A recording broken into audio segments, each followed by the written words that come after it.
Oke, standby, kamera ready, sound ready, 3, 2, 1, action.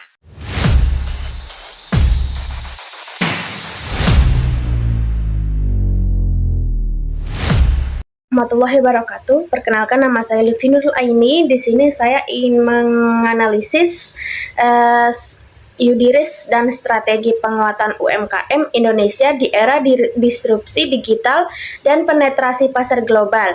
Tinjauan berdasarkan teori ekonomi kerakyatan. Saya lanjutkan bagian abstrak, yaitu sektor usaha mikro kecil dan menengah UMKM memegang peranan vital dalam struktur ekonomi nasional Indonesia sebagai penyangga utama saat krisis. Namun, era globalisasi dan digitalisasi membawa ancaman baru berupa penetrasi produk impor dengan harga sangat rendah, predatory pricing, yang difasilitasi oleh platform e-commerce global. Makalah ini bertujuan untuk menganalisis bagaimana regulasi hukum bisnis di Indonesia mampu melindungi UMKM tanpa melanggar komitmen perdagangan internasional. Dengan menggunakan metode studi kasus pada fenomena cross-border e-commerce, pembahasan difokuskan kepada sinkronisasi antara implementasi teori ekonomi kerakyatan dengan kebijakan praktis pemerintah. Hasil analisis menunjukkan bahwa penguatan aspek legalitas, literasi digital, dan regulasi perlindungan pasar domestik adalah pilar utama dalam memperkuat daya saing UMKM di kancah global. Selanjutnya ada di latar belakang dan fokus identifikasi masalah. Latar belakangnya yaitu UMKM berkontribusi kurang lebih 60% PDB, namun terancam oleh disrupsi digital dan predatory pricing produk global. Fokus masalahnya di sini bagaimana dampak penetrasi produk global terhadap stabilitas UMKM dan sinkronisasi regulasi nasional dengan teori ekonomi rakyat. Nah, selanjutnya di sini ada tabel data empiris, yaitu ada sektor UMKM, pertumbuhan digital dari tahun 2024 hingga 2025, ada juga kendala utama, dan yang terakhir yaitu dampak persaingan global. Di sini juga pilihannya ada fashion dan tekstil, ada kuliner, serta kerajinan. Bisa kita lihat di sini, yaitu di bagian fashion, pertumbuhan digitalnya 15%. Kendala utamanya itu bahan baku, harga bahan baku. Dampak persaingan globalnya itu penurunan penjualan sebesar 30%.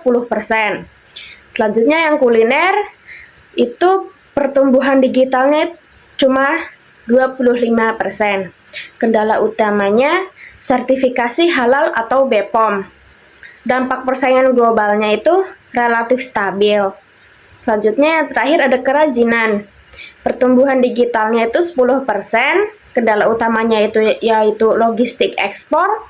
Dampak persaingan global yaitu potensi ekspor tinggi. Selanjutnya ada pendekatan penelitian, yaitu studi kasus. Yang pertama ada metode deskriptif kualitatif dengan pendekatan studi kasus. Selanjutnya ada objek kasus, fenomena cross-border e-commerce dan penetrasi barang impor murah di marketplace. Yang terakhir ada analisis, mengkaji bagaimana produk luar negeri memotong rantai distribusi lokal dan dampaknya terhadap harga pasar domestik. Selanjutnya ada kajian teori utama, yaitu teori ekonomi kerakyatan berlandaskan pasal 33 Undang-Undang Dasar 1945. Yang kedua ada konsep hukum, yaitu perlindungan hukum melalui tindakan affirmative action bagi pelaku ekonomi lemah. Yang terakhir ada teori pendukung, yaitu teori persaingan usaha sehat dan asas keadilan dalam hukum bisnis.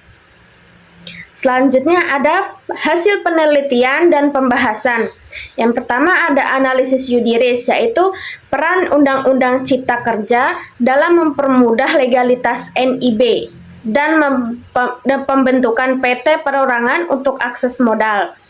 Yang kedua ada proteksi regulasi, efektivitas Permendag nomor 31 tahun 2023 dalam membatasi harga minimum barang impor sebesar USD 100 dolar. Kedaulatan digital. Pemisahan sosial e-commerce untuk mencegah monopoli data algoritma oleh platform global. Yang terakhir ada tantangan lapangan, yaitu rendahnya literasi HKI, hak kekayaan intelektual di kalangan pelaku UMKM dan menyebabkan desain lokal mudah ditiru. Selanjutnya ada kesimpulan dan rekomendasi. Kesimpulannya, perlindungan UMKM memerlukan keseimbangan antara kemudahan perizinan atau regulasi dan pengawasan pasar yang ketat dari arus barang global. Rekomendasinya di sini, pemerintah harus memperketat pajak masuk barang digital. Pelaku UMKM wajib melakukan digitalisasi berbasis legalitas NIB dan merek. Selanjutnya yang terakhir, penyedia platform wajib memprioritaskan produk lokal minimal 30% di etalase digital. Nah, selanjutnya di sini ada daftar pustaka, kita bisa lihat sendiri. Nah, dan terima kasih, sekian dari saya. Assalamualaikum warahmatullahi wabarakatuh.